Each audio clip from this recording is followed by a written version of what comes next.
Hey everyone, this is a piece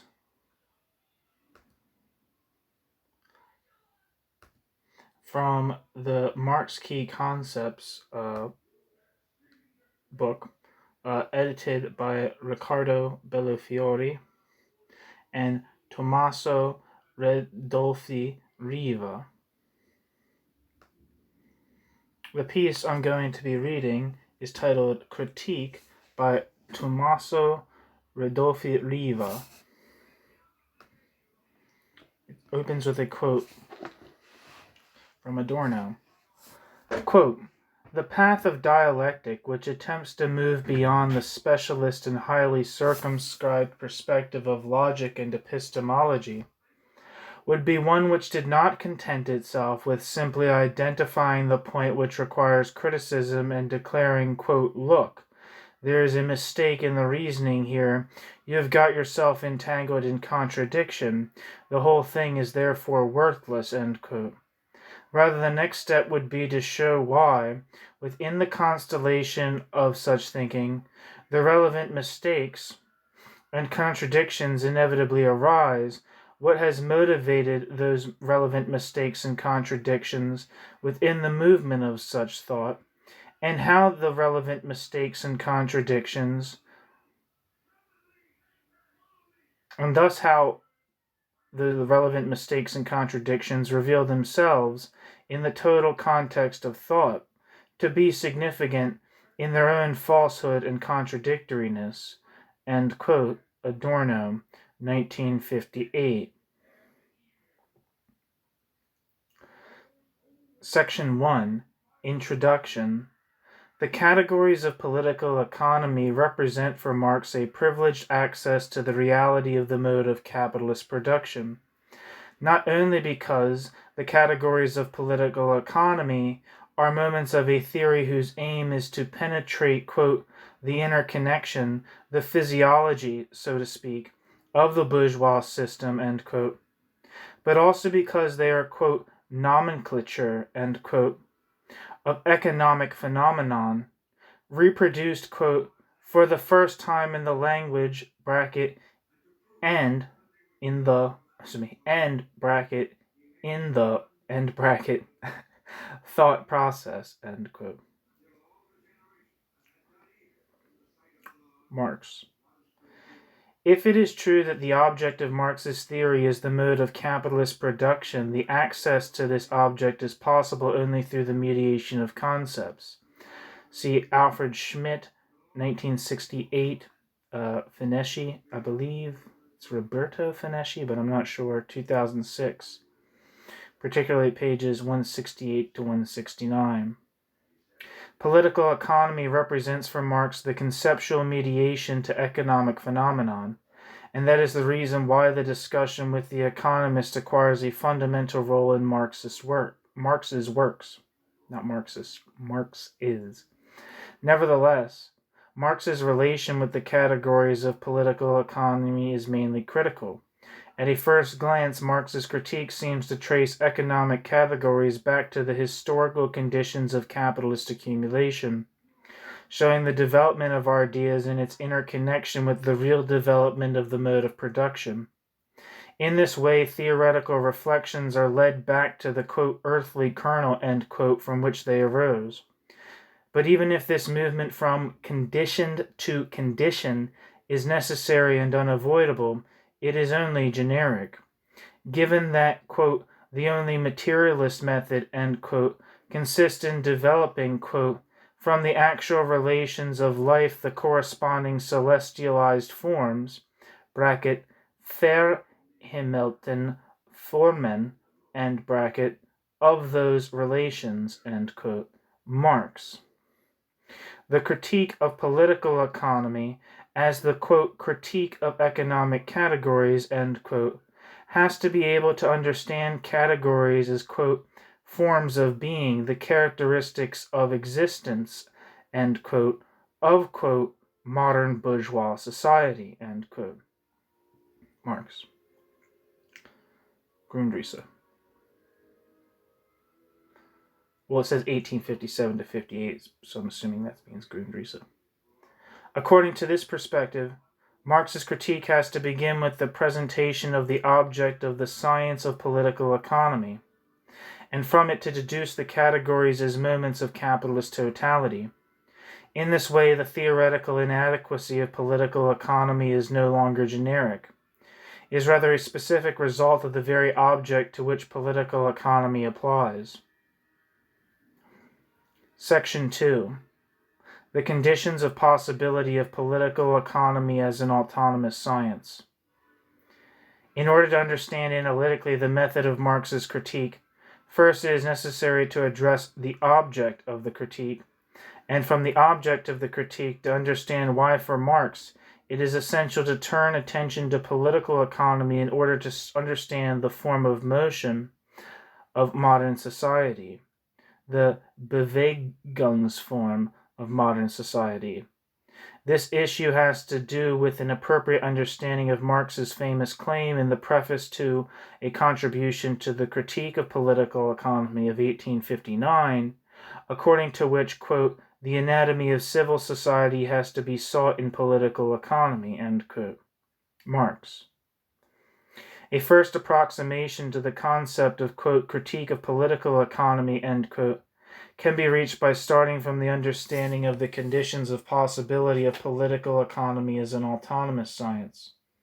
From this point of view, the analysis of the constitution of political economy as a separate field of social science has not simply to do with the history of social science, from which it is easy to conclude that science, since ancient times, there is a part of human knowledge that has to do with production and reproduction of human beings in society, and that such knowledge reaches its classical form in political economy.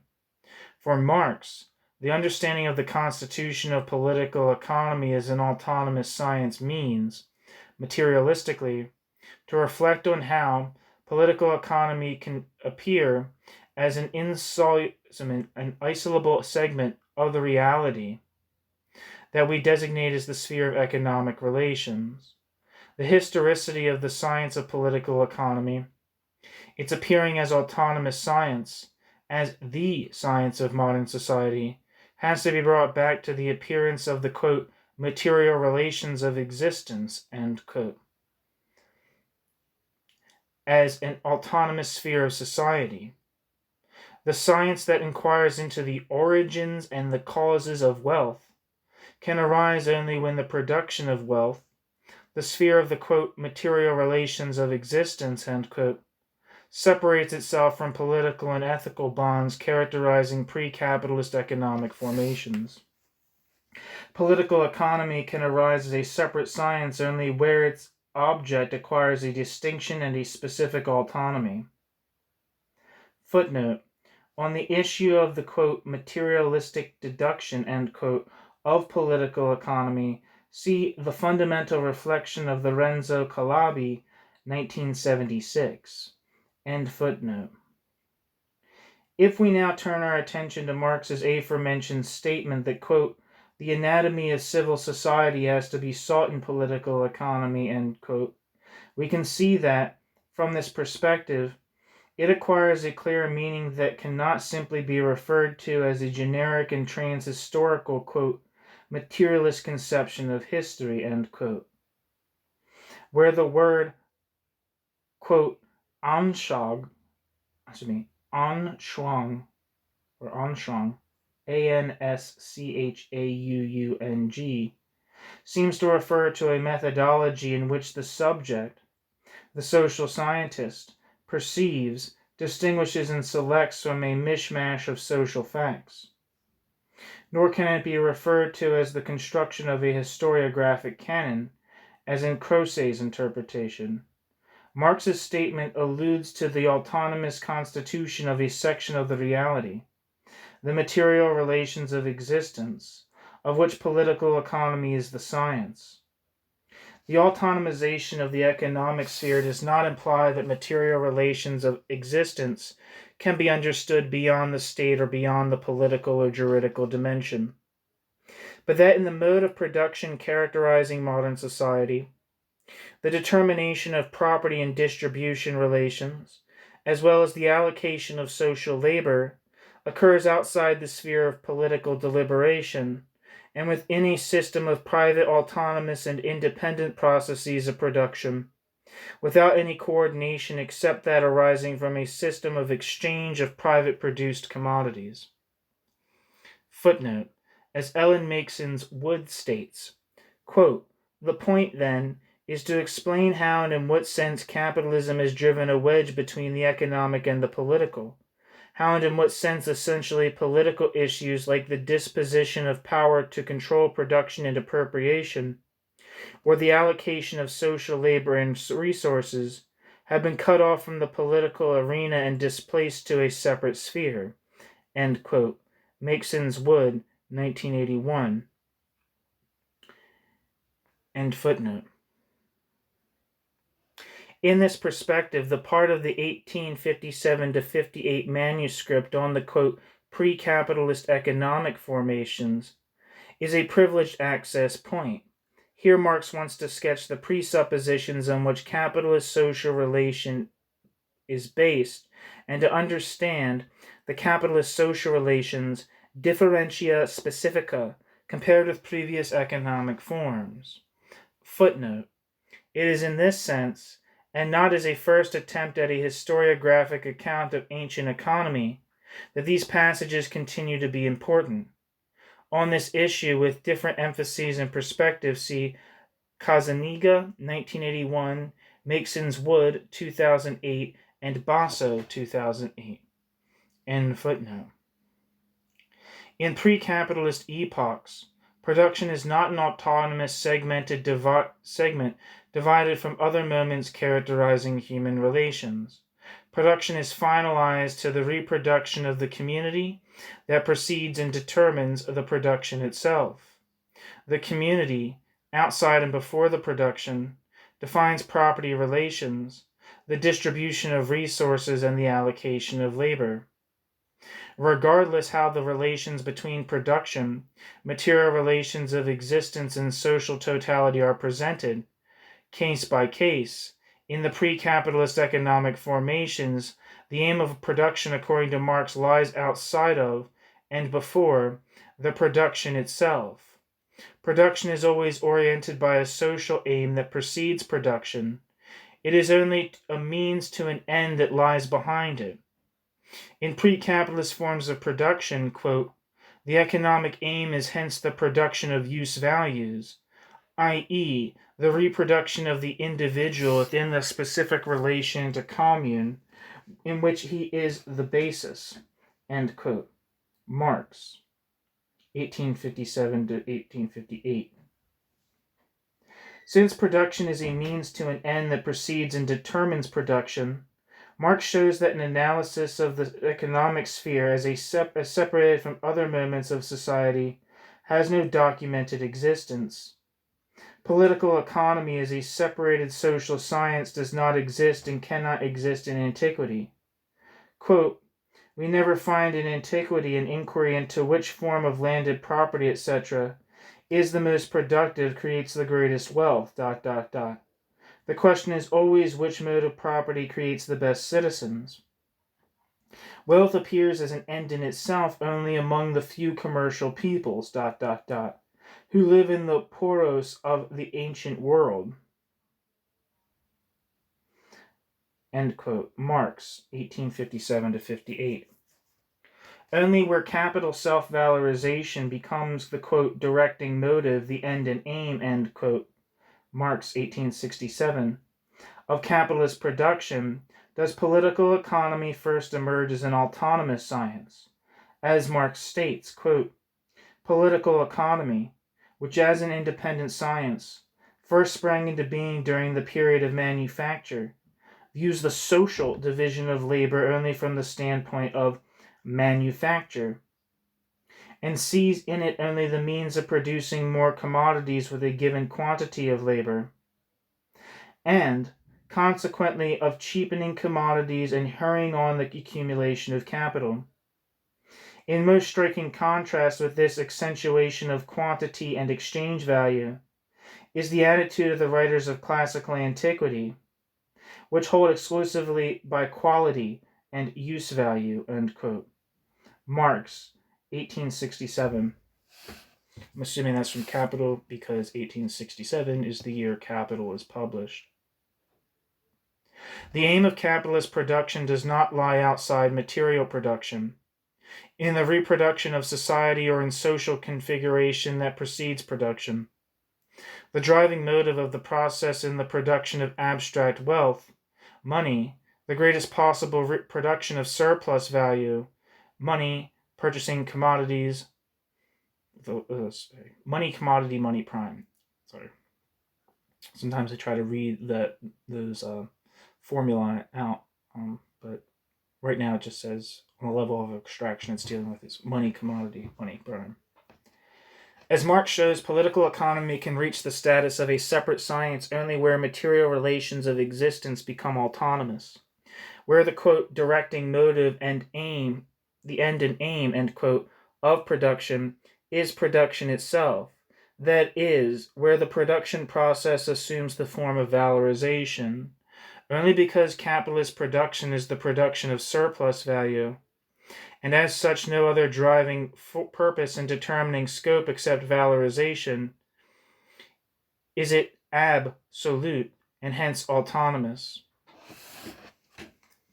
Section 3. The critique of the capitalist mode of production, juxta proporia principia. Let's see if we can get a definition of that. Juxta proporia principia.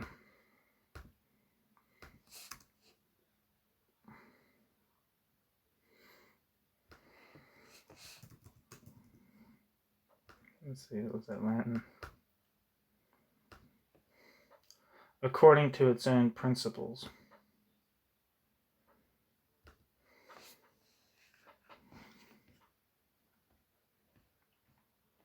So the critique of the capitalist mode of production according to its own principles. Starting from capitalist production as the production of surplus value, it is possible to understand a second determination that the concept of the critique of political economy assumes. For Marx, what characterizes capitalist production is the form labor acquires as wage labor. The separation between subjective and objective conditions of production is the result of the historical genesis of capital. Quote, the encounter with the objective conditions of labor is separate from him, as capital from the worker's side. I'm going to repeat that. This is not a quote. This part that I'm reading first is not a quote. The separation between subjective and objective conditions of production is the result of the historical genesis of capital. Quote, the encounter with the objective conditions of labor is separate from him, as capital from the worker's side, and the encounter with the worker as propertyless, as an abstract worker from the capitalist side, presupposes a historic process, which, forms the history of the origins of capital and wage labor, end quote. Marx, 1857-58.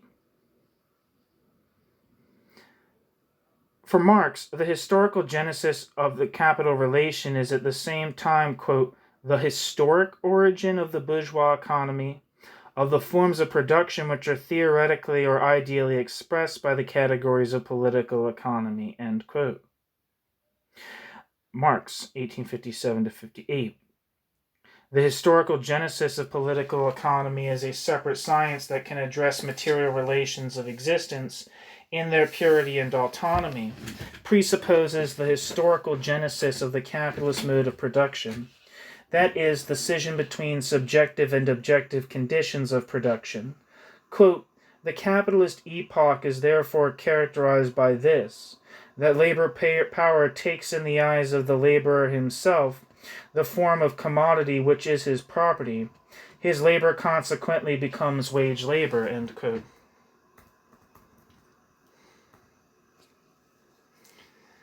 Marx. Capital. Starting from capitalist production as a specific stage of human social production, and wage labor as a specific historical form of existence of subjective conditions, Marx is able to understand the production process as a process of valorisation, and to solve the problem upon which political economy was beached, that is, the creation of profits starting from the exchange of equivalents on the market, leaving behind the pre-classical theory of, quote, profit upon alienation, end quote, according to which profit came from commodities being sold above their value. Classical political economy linked profit with the massive advanced capital, as in Riccardo, but it was not able to relate this proportionality to the law of value. This lack became the limit of Riccardo's system and of his law of value. Since objective, means of production, and subjective, workers, conditions of production are structurally separated, production, presupposing the unity of the separate conditions, can occur only by means of an exchange between the owner of capital and the worker. The exchange relation does not occur between capital and labor, as conceived by political economy, since labor exists only potentially in the worker, given that they cannot exercise labor on any means of production before the exchange.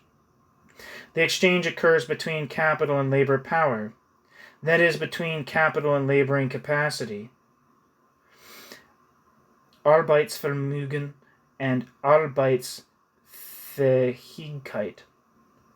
This is an exchange of equivalence, since the wage received by the worker is equivalent to the quantity of labor necessary to the reproduction of the worker. Nevertheless, the formation of surplus value depends on the use by capital of the commodity labor power.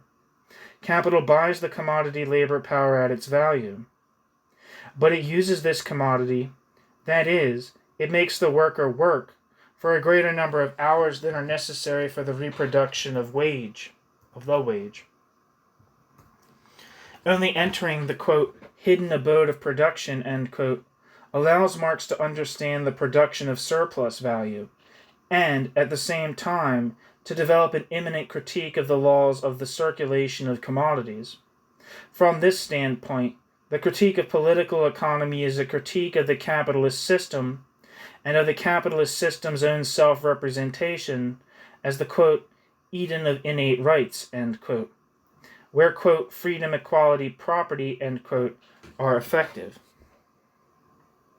The equivalence characterizing the exchange of commodities on the market is based on surplus value production, on capital's appropriation of surplus labor, carried out by labor power beyond the labor necessary to the reproduction of the worker. Quote, property turns out to be the right, on the part of the capitalist, to appropriate the unpaid labor of others, or its product, and to be the impossibility, on the part of the laborer, of appropriating his own product. The separation of property from labor has become the necessary consequence of a law that apparently originated in the property and labor's identity. End quote. Marx.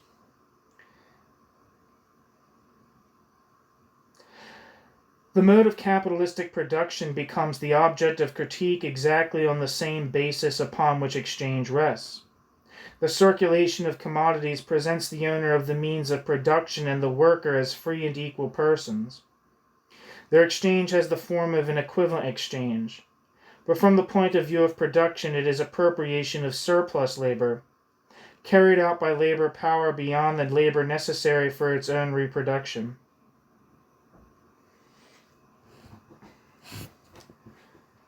On this question, the reflection developed by Ellen Makeson's Wood is very interesting.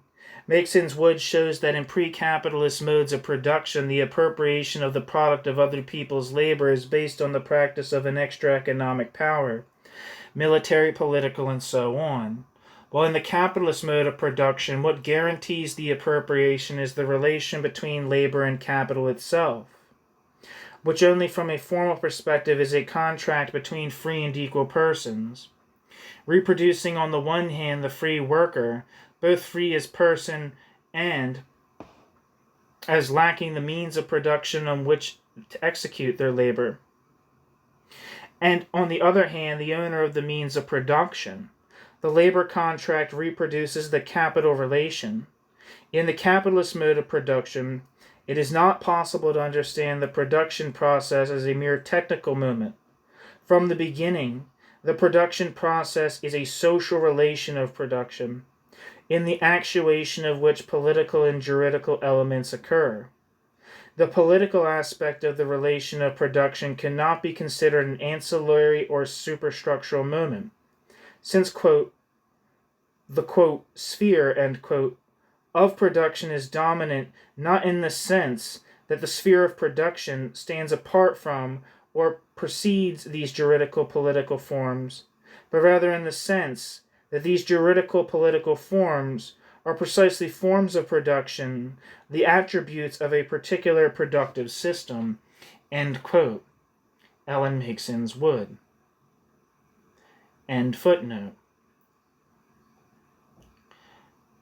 The equivalence is only a facade, and the critique of political economy becomes a self-critique, a critique of the mode of capitalist production juxta propria principia, which, as we said before, according to its own principles. Footnote.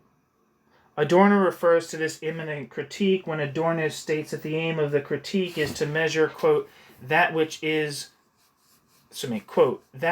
quote, is the case, end quote, in society, as Wittgenstein would have put it, by what society purports to be, in order to detect in this contradiction the potential, the possibility for changing society's whole constitution, end quote. Quote, to ask if society conforms to its own rules, if society functions according to laws which it claims as its own, end quote. For Adorno, the model for the critique of society is Marx's critique of political economy, which, quote, attempts to derive the whole that is to be criticized in terms of its right to existence from exchange, commodity form, and its imminent, quote, logical, end quote, contradictory nature. The assertion of the equivalence of what is exchanged, the basis of all exchange, is repudiated by its consequences. As the principle of exchange, by virtue of its immanent dynamics, extends to the living labors of human beings, it changes compulsively into objective inequality, namely that of social classes. Forcibly stated, the contradiction is that exchange takes place justly and unjustly.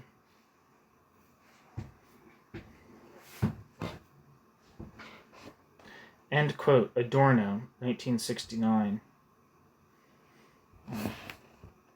When did Adorno die? 69? I think he died in 69.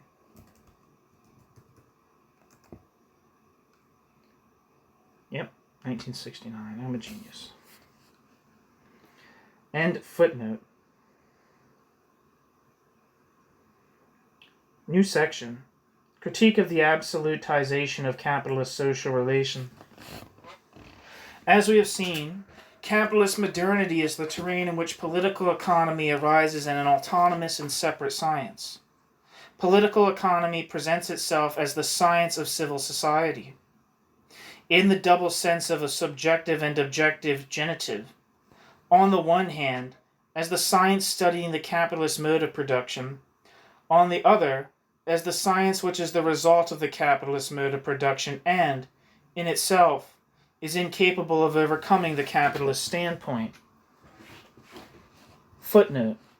This duplicity of political economy can also be recognized in Hegel's outlines of the philosophy of right. Quote, this political economy is one of the sciences which have arisen out of the conditions of the modern world. Political economy's development affords the interesting spectacle, as in Smith, Say, and Riccardo, of thought working upon the endless mass of details which confront thought at the outset and extracting therefrom the simple principles of the thing, the understanding effective in the thing and directing the thing. End quote, Hegel.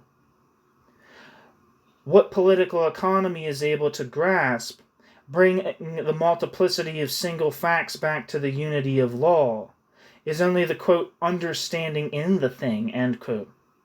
That is, the fixed determinations of what is presupposed to the analysis of what is given.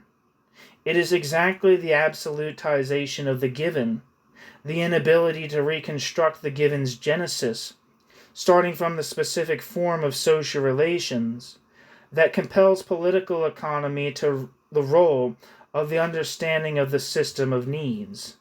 End footnote.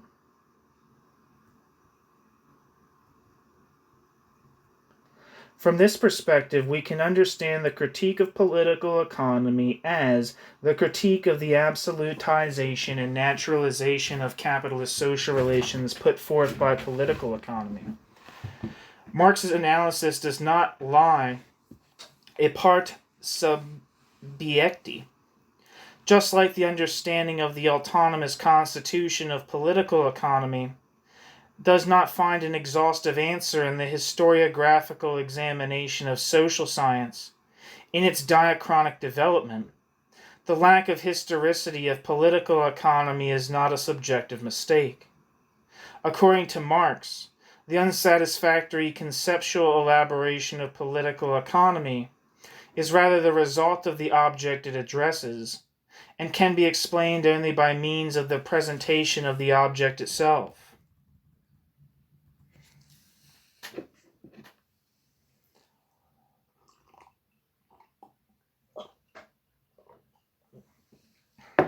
The autonomization of material relations of existence of the economic sphere is easily understandable if we reflect on the fact that the objects around us can be predicated of a supersensuous property, value, according which they are exchanged, bought, and sold. Value is the constitutive dimension of economic science. Footnote. On this question, the whole work of Hans-Georg Backhaus is fundamental, particularly the essay zur Marxischen Revolutionierung und Kritik der Ökonomie, die Bestimmung ihres Gegenstandes als Ganzes verrückter Formen, in Backhaus 1997.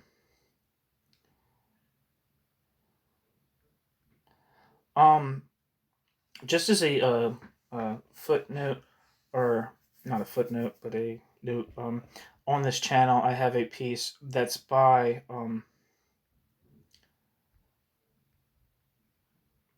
fucking God, I can't even remember the name of the guy who's I'm reading right now, and I don't want to go to the beginning. Shit. But he wrote a piece with he edited this book that I'm reading from right now, but with Riccardo Bellofiore, but also he wrote with Riccardo Bellofiore an introduction to the Neue Marx Lectura, the new reading of Marx, or the new Marx reading, which is on this channel. And I highly recommend you check that out. Now, where was I?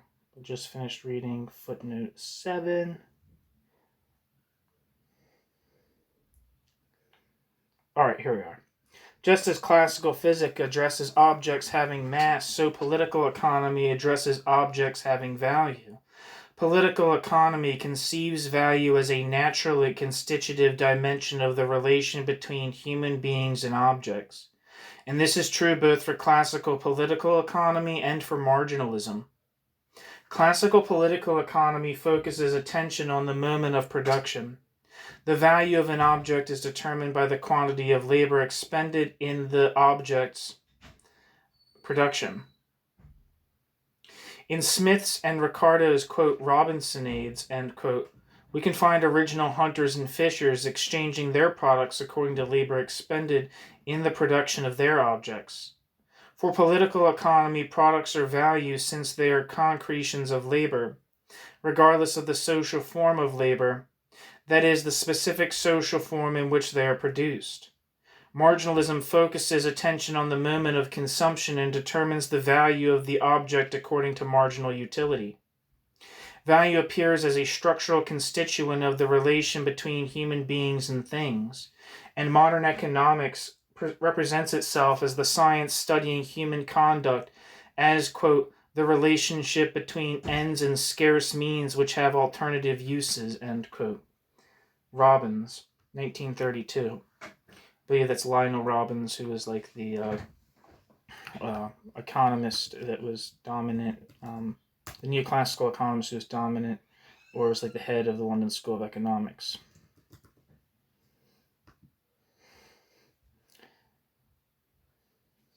Yeah, let me just read their Wikipedia right quick. Lionel Charles Robbins, Baron Robbins, who lived from 1898 to 1984, was a British economist and prominent member of the economics department at the London School of Economics. Robbins is known for his leadership at the London School of Economics, his proposed definition of economics, and for his instrumental efforts in shifting Anglo-Saxon economics from its Marshallian direction. Lionel Robbins is famous for the quote that, quote, humans want what they can't have, end quote.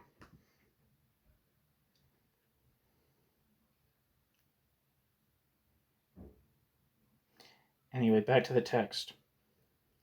Footnote. Just back to the text. Independently of the alternative theories of value, what completely transcends the point of view of the economic science is the form of value. Value as dimension, not as quantity. When economic science has to explain the exchange of two objects, economic science tries to bring back the proportion in which two objects are exchanged to an external and independent variable. See Daub, 1937. That's probably referring to Maurice Daub, British or Marxist economist. Yes, Maurice Herbert Daub, who lived from 1900 to 1976, was an English economist at Cambridge and a fellow at Trinity College, Cambridge. Maurice Daub is remembered as one of the preeminent Marxist economists of the 20th century. Daub was highly influential outside of economics, having helped to establish the Communist Party Historians Group, which developed social history and attracted future members of the Cambridge Five to Marxism in the 1930s. End footnote.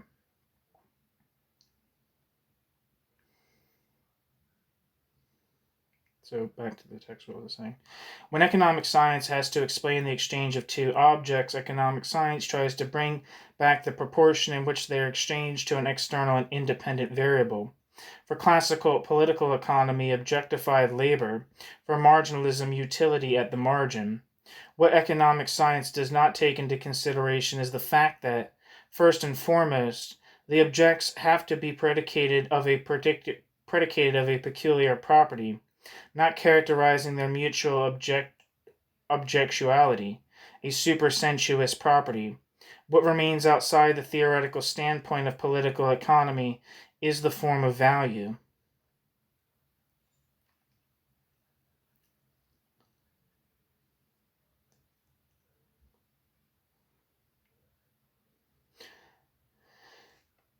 Only when the issue of the form of value is at the center of the discourse does the question of conditions of possibility of the supersensuous property of the economic objects, value, become the problem of the science.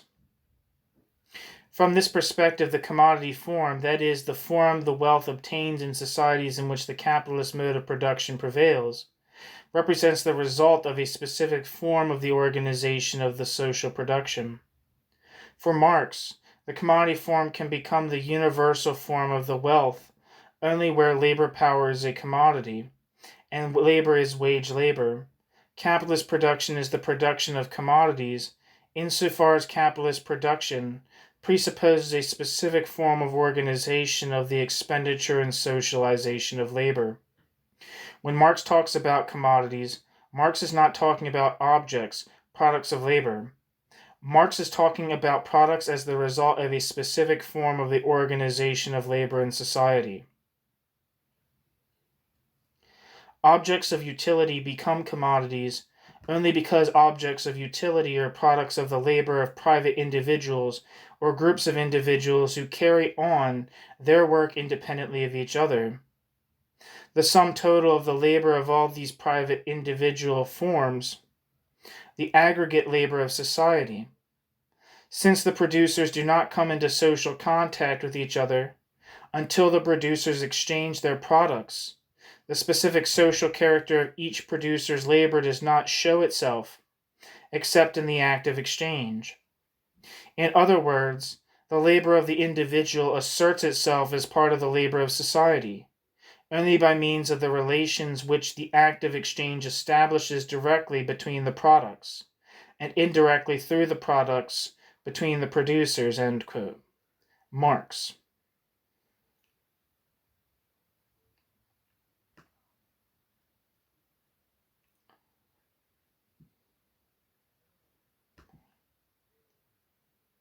The commodity form presupposes separate and autonomous units of production, producing for the exchange. The relationship among the different units of production, among the different expenditures of private labor, among the individual processes of valorisation, is determined by the mutual exchange of commodities. There is no previous organization of social production.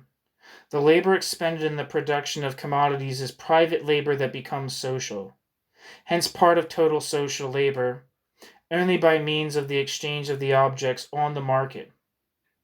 This organization of production and of the socialization of labor is historically specific.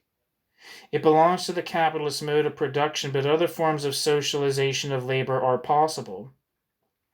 Footnote: on the specificity of the socialization of labor in the capitalist mode of production, see Finesci, 2001, Heinrich, 1999, 2017. It's interesting to read the effort put forward by Riccardo Bellofiore, 2018A and 2018B, to establish a link between the socialization that occurs in circulation and the immediate socialized or collective labor, unmittelbar Vergesellschaft oder gemeinsame Arbeit, presented in the chapter on, quote, machinery and large-scale industry, end quote, of Marx's Capital, showing the different meanings that the, quote, social labor, end quote, category assumes in Marx's work. End footnote.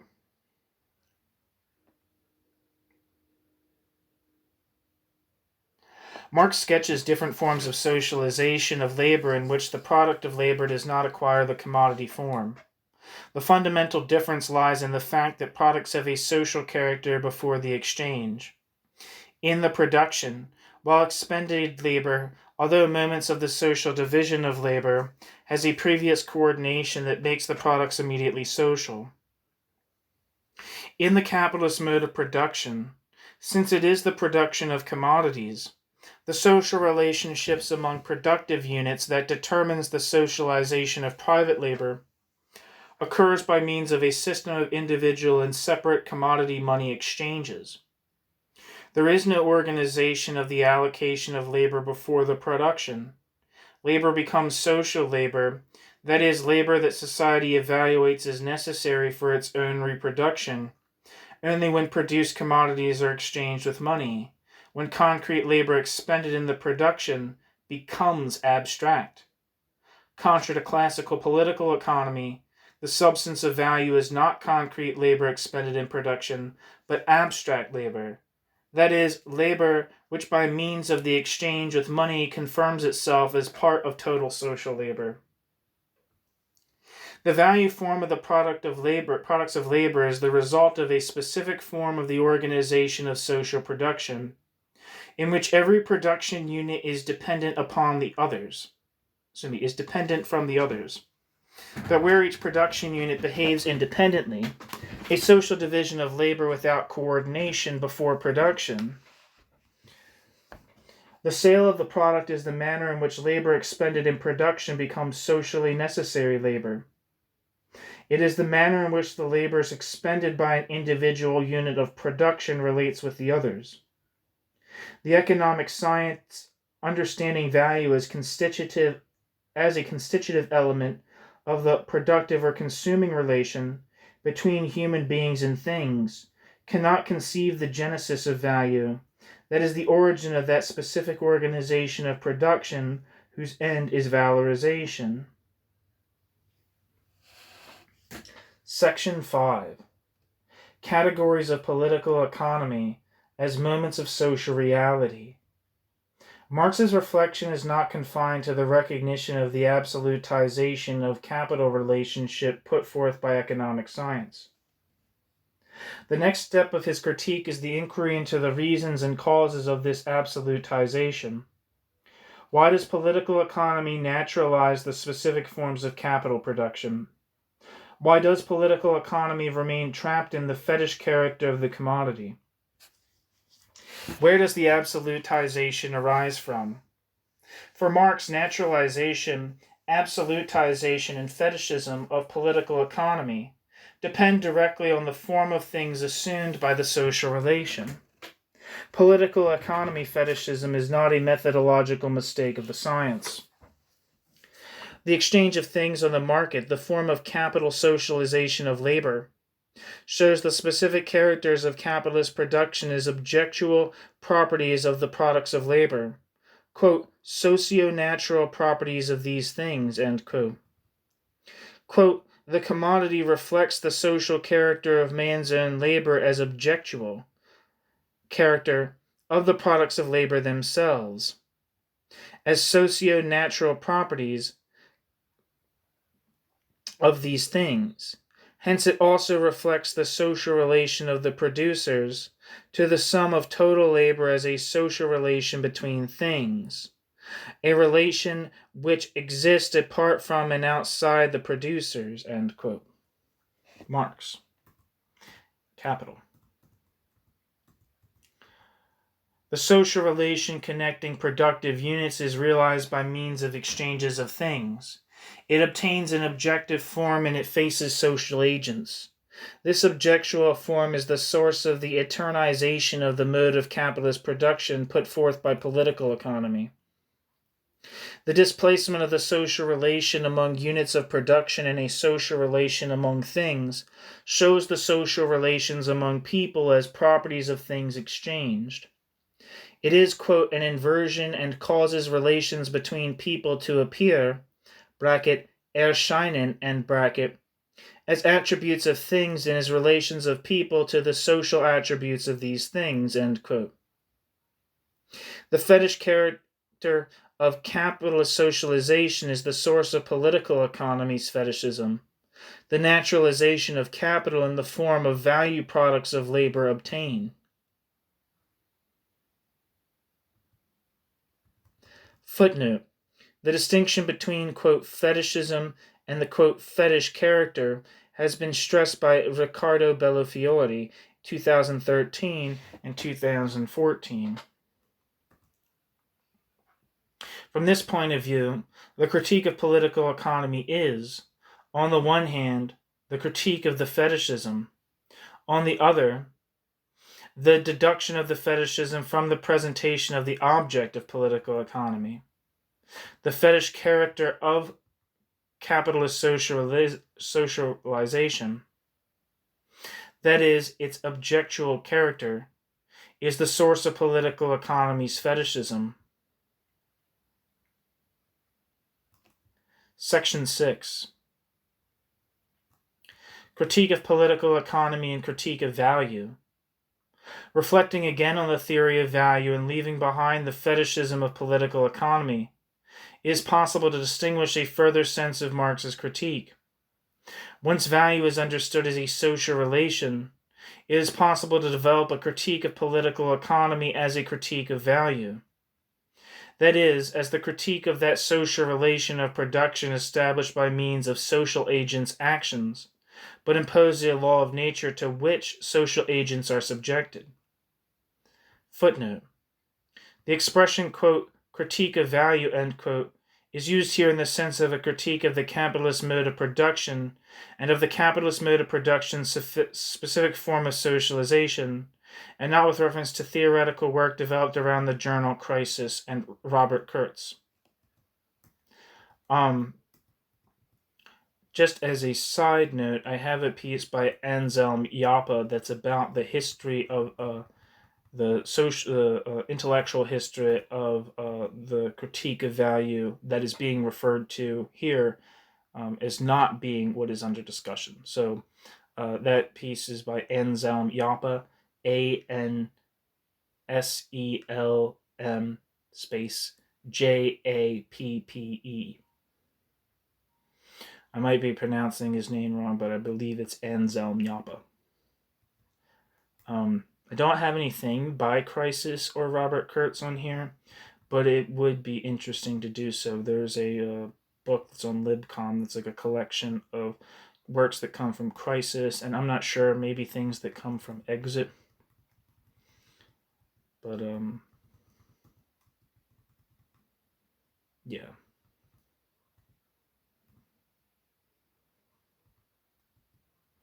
The law of value is the fundamental relation regulating the form of motion of capitalist society, is not consciously executed by the exchangers, as it occurs in Smith's idea of labor as, quote, toil and trouble, end quote. It is a super-individual process acting objectively into which every social agent is subjected. As Marx states, quote, we are not aware of this, nevertheless we do it, end quote. Marx, 1867, Capital. Every capitalist, having as their aim the maximum valorization of their own capital, organizes the process of production with the technology and the information about social demand they have at their disposal. In this way, they can determine the quantity of concrete labor their commodities have to contain. Nonetheless, how much of that labor confirms itself as abstract labor, socially necessary labor, value, cannot be known before the selling of the commodities on the market. If concrete labor is present in the conscious thought of the producer, abstract labor is the result of the super-individual process, realizing in circulation and objectively imposing itself on economic agents as, quote, an average, end quote, acting after and independently from individual expenditure of labor. Marxian theory aims, quote, to show how the law of value asserts itself, end quote. Marx. And to understand the objective process that necessarily realizes itself behind any possible control of social agents. In this sense, the critique of political economy is the, quote, anamnesis of the genesis, end quote, of the autonomization of social relations and strives for a human reappropriation of the form of motion of society.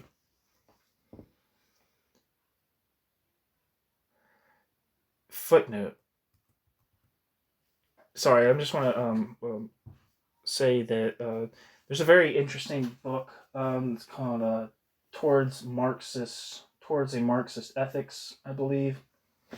It's edited by Michael J. Thompson, who's an academic, kind of writing in the tradition of like the Frankfurt School, but I think maybe potentially more of the Habermasian variety, though I'm not sure of that. He has pieces in. He edited one of the like compendiums for like the critical theory handbooks, not the Sage handbook by Werner Bonafelt, Best and O'Kane, which is a tremendous, I feel like is a landmark project. But in that book, sorry, I'm getting all sidetracked. In that book, there's a piece by Peter Hudis, and I think he talks about like what he thinks is like the ethical core of Marxism, based on the full scope of Marx's work, from his humanist writings or his early writings, the 1844 economic and philosophic manuscripts, to his critique of his critique of political economy. And what he's basically saying is that the crux of what is wrong with capitalism in its most fundamental basis is that capitalism constitutes a heteronomous, uh, impersonal, impersonal force over human subjects, depriving them of agency and substantial control of their own lives and activity. And I think I really like this last piece by the author that says the critique of political economy is the quote anamnesis of the genesis, end quote, of the autonomization of social relations and strives for a human reappropriation of the form of motion of society. This human reappropriation for me means the creation of a self-managed, autonomous form of society. Not a self-managed form of capitalism, but a self-managed form of socialism. And I think that this autonomization of social relations is precisely the type of heteronomy that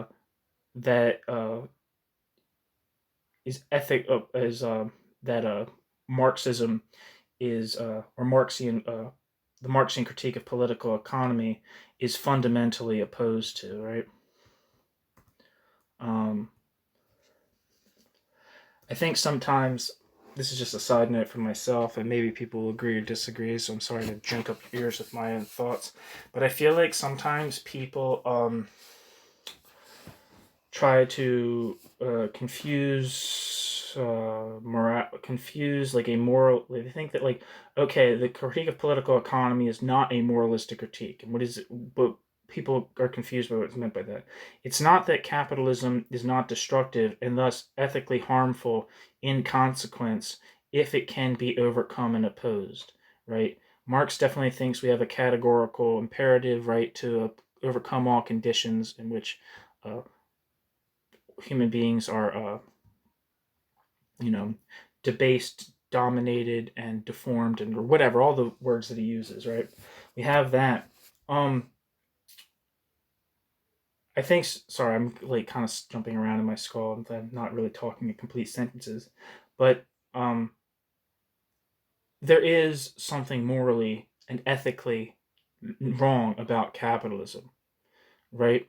It's not that it's it's not like there's no kind of like human content behind the movement of economic quantities. There is something morally wrong with capitalism, but what's morally wrong with capitalism is not what's morally wrong with capitalists, but what are the undesirable and destructive social consequences and unfreedoms that are the result of heteronomous social relations. Sometimes I feel like people confuse the non-moralistic critique of capitalism that does not put the blame for capitalism on the greed or viciousness or like I don't know inhumanity of the capitalist. Like they confuse that true fact with the idea that there is no ethical core within the Marxian critique of political economy.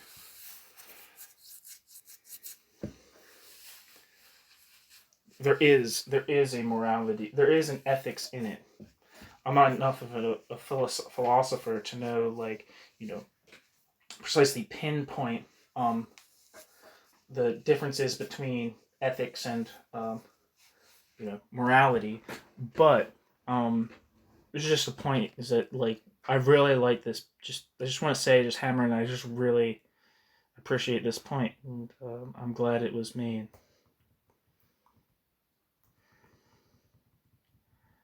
Okay, so back to the text.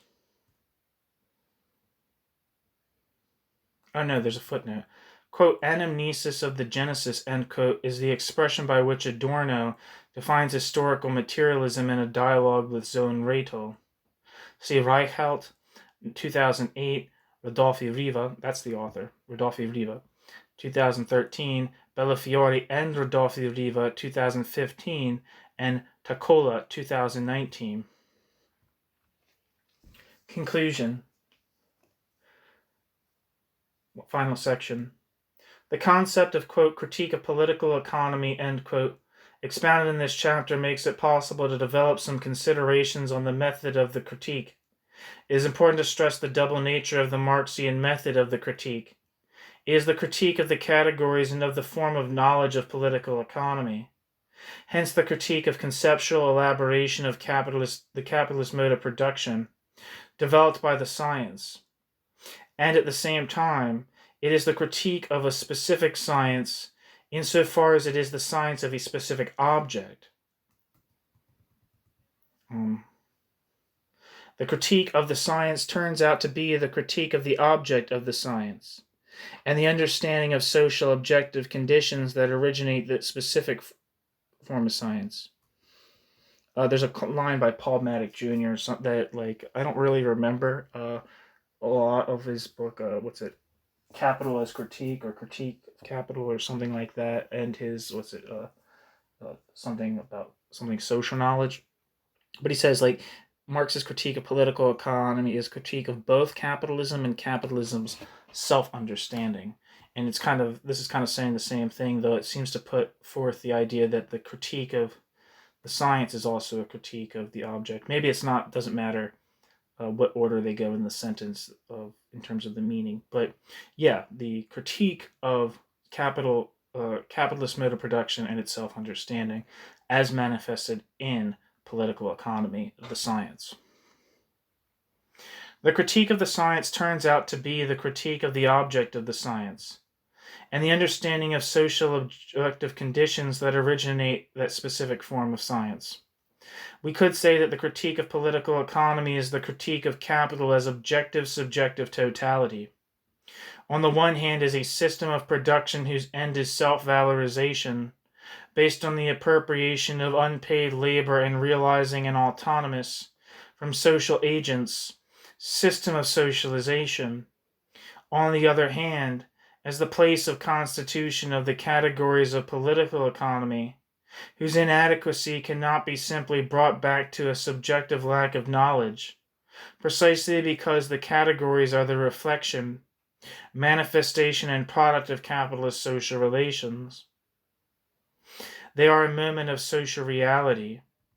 Since categories are a, quote, form of thought which are socially valid and therefore objective, for the relations of production belonging to this historically determined mode of social production, end quote, Marx. Marx can describe his work both as a, quote, critique of economic categories, end quote, a critical expose, Darstellung, of the system of bourgeois economy, end quote. That is, a, quote, an expose and, by the same token, a critique of the system, end quote. Marx, 1858. So that's done. I just want to read some of the things that are referenced here. Adorno's Introduction to Dialectics of 1958. I believe actually I have this piece up here. It's Adorno's Marx and the Basic Concept of Sociological Theory. I believe that's up on the channel. I think I need to change the title to make it, because at first I was putting out videos and just putting the name of what the piece was called and then the author's name, but I realized when you look at that on your phone or in the list of videos, it's kind of irritating because a lot of times it doesn't even show you finish listing out the title. We have from Adorno, we have the introduction in the Positivist Dispute in German Sociology book. We have Bachhaus, Dialectik der Wertform unter Sachen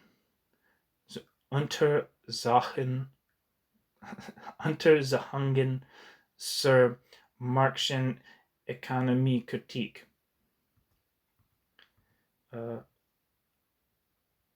With a piece by, I think it's Lelio Basso. Riccardo Bellofiore, of course.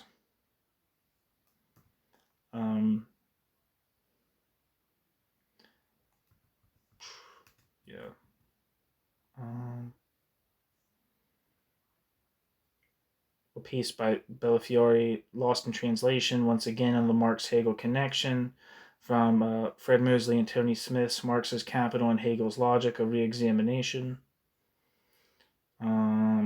Bellofiore, The Adventures of Vergesellschaftung.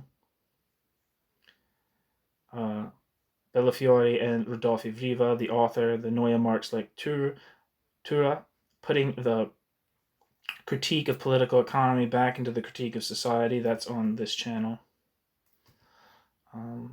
Piece by El Calabi in Italian, G. Cazzaniga in Italian, Benedetto Croce's Historical Materialism and the Economics of Karl Marx from 1900, Maurice Dobbs, 1937, Political Economy and Capitalism, Some Essays in Economic Tradition, Engels, Anti-Düring, a piece by Roberto Finesci, I think it's Roberto, R. Finesci in Italian, I think, yeah, Hegel's 1821 Outlines of the Philosophy of Right, Michael Heinrich's Science of Logic, which is hopefully will be translated into English some century. Another piece by Heinrich that's in Italian. Marx's Grundrisse, Marx's Letter to Lassalle, Marx's a contribution to the critique of political economy, economic manuscripts of 1861 to 63. I have a piece that's by Chris C.J. Author. That's a review of Enrique Dussell's book Towards an Unknown Marx, that's about the economic manuscripts of 1861 to 63, which is where the Kautsky extracted what became known as the theories of surplus value. We got Capital, Critique of Political Economy. We have Ellen Makeson's Woods 1981 article, The Separation of the, quote, economic and the, quote, political. In Ellen Makeson's Woods, Democracy Against Capitalism, Renewing Historical Materialism, which was published in 2016. Piece by Ellen Makeson's Wood, Historical Materialism, in, quote, Forms which precede capitalist production, end quote, in Marcelo Musto's book, Karl Marx's Grundrisse, The Foundations of the Critique of Political Economy.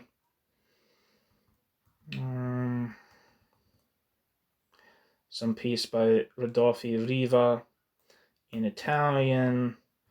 A piece by Helmut Reichelt, Neue Marx-Lektura zur Kritik sozialwissenschaftlicher Logik. The piece by Lionel Robbins, An Essay on the Nature and Significance of Economic Science. A piece by Alfred Schmidt from 1968, On the Concept of Knowledge and the Criticism of Political Economy, and something by someone named Estacola in Italian. So, that's it. Thanks for listening.